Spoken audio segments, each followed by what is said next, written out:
കൊതുകിന്റെ പ്രജനന കേന്ദ്രം തേടിപ്പിടിച്ച് നശിപ്പിക്കാൻ അധികൃതർ നാടോടുമ്പോൾ ചടയമംഗലത്ത് പ്രാഥമികാരോഗ്യ കേന്ദ്രം തന്നെ കൊതുകിന്റെ കേന്ദ്രമാകുന്നു. ആശുപത്രി കെട്ടിടത്തിന്റെ മുകളിലും സ്റ്റാഫ് ക്വാർട്ടേഴ്സിന്റെ മുകളിലും ദിവസങ്ങളായി മഴവെള്ളം കെട്ടിക്കിടക്കുകയാണ്. കെട്ടിടത്തിന് മുകളിൽ വെള്ളം കെട്ടി നിൽക്കുന്നുവെന്നും അവിടെ കൊതുക് മുട്ടയിട്ട് പെരുകുന്നുവെന്നും ആരോഗ്യവകുപ്പ് അധികൃതരോട് നാട്ടുകാർ പലതവണ ചൂണ്ടിക്കാട്ടിയിരുന്നു. സ്വന്തം പ്രാഥമിക ആരോഗ്യ കേന്ദ്രത്തിന്റെ മുകളിൽ കെട്ടിക്കിടക്കുന്ന ഈ മാലിന്യം നീക്കം ചെയ്യാനുള്ള ഒരു നടപടികൾ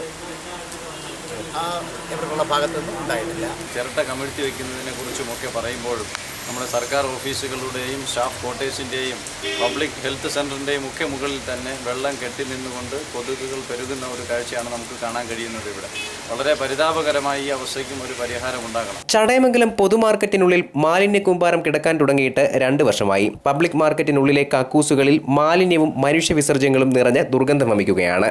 പട്ടണത്തിന്റെ പല ഭാഗങ്ങളിലും ഹോട്ടൽ മാലിന്യങ്ങളും മുട്ടത്തോടുകളും നിറഞ്ഞിരിക്കുകയാണ്. ഇതിലെല്ലാം വെള്ളം കെട്ടി നിന്ന് കൊതുക് വളരുമെന്ന് ആരോഗ്യവകുപ്പിന്റെ മുന്നറിയിപ്പുമുണ്ട്. News bureau, Chadayamangalam.